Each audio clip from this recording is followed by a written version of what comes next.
কেমন আছেন? আশা করি ভালো আছেন। বাইরে যেভাবে বৃষ্টি নামতেছে, তো বৃষ্টির মধ্যে ঘরে বসে থাকলে কিছু না কিছু ভালো মন্দ খেতে ইচ্ছা করে। তো আজকে আপনাদের মাঝে আরেকটি নতুন রেসিপি নিয়ে চলে আসলাম। আজকে আপনাদেরকে রান্না করে দেখাবো খাসির কলিজা ভুনা রেসিপি।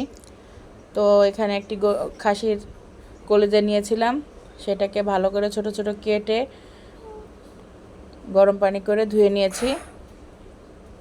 অবশ্যই কলিজাটা গরম পানি দিয়ে ধুতে হবে, না হলে ভিতরে ময়লা থেকে যাবে। এই দেখুন, ধুয়ে ভালো করে পরিষ্কার করে নিয়েছি আমি।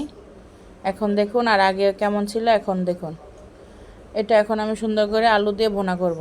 তো প্রথমে আমি একটি কড়াই নিয়ে নিলাম। কড়াইয়ের মধ্যে পরিমাণ মতো সয়াবিন তেল দিয়ে দিলাম। এখন আমি তেলটা গরম হওয়া পর্যন্ত অপেক্ষা করব। দিয়ে দিব পেঁয়াজ কুচি। আমার পেঁয়াজ কুচিটা লাল লাল হয়ে গেছে। দিলাম একটু তেজপাতা, দারুচিনি, এলাচ দিয়ে ভালো করে আমি পেঁয়াজটা ভেজে নেব।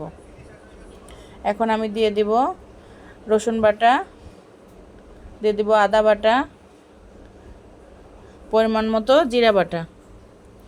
এখন এই মশলাগুলো ভালো করে ভেজে নিব।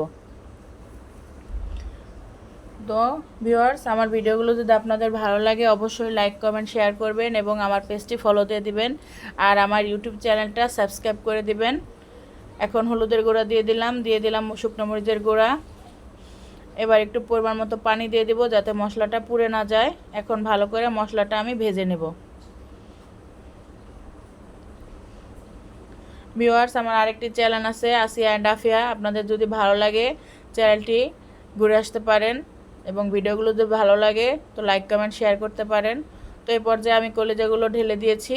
এখন ভালো করে কষিয়ে নিব।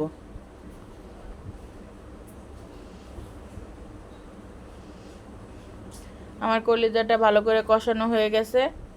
দেখুন কালারটা কি সুন্দর হয়েছে। এই পর্যায়ে আমি অল্প কিছু আলু অ্যাড করব। দিয়ে দিলাম ছোট ছোট করে কিউব করে রাখা কিছু আলু। এখন আমি ভালো করে কষিয়ে নেব।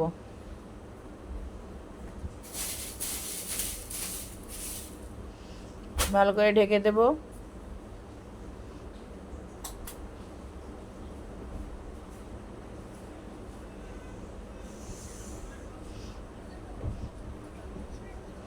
আমার তরকারিটা প্রায় হয়ে গেছে। দেখুন আমার কষানো পানিটা টেনে গেছে। এবার অল্প পরিমাণ ঝোলের পানি দিয়ে আমি ভালো করে সিদ্ধ হওয়ার জন্য অপেক্ষা করব। আমি এই তরকারিতে বেশি পরিমাণ ঝোল রাখবো না, হালকা পরিমাণ ঝোল রাখবো, সেই অনুপাতে পানি দিব। আমি তরকারিতে ঝোলের পানি দিয়ে দিলাম। এবার আমি অপেক্ষা করব ঝোলটা টেনে যাওয়া পর্যন্ত।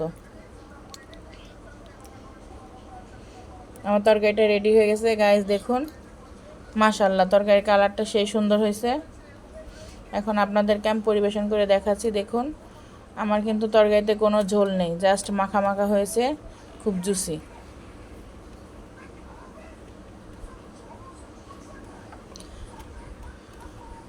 আপনারা এভাবে বাসায় রান্না করে খাবেন এবং আমার রেসিপিটি ভালো লাগলে লাইক করবেন, কমেন্ট করবেন, শেয়ার করে দিবেন। এতক্ষণ ধরে ভিডিওটি দেখার জন্য আপনাদের সকলকে অনেক অনেক ধন্যবাদ।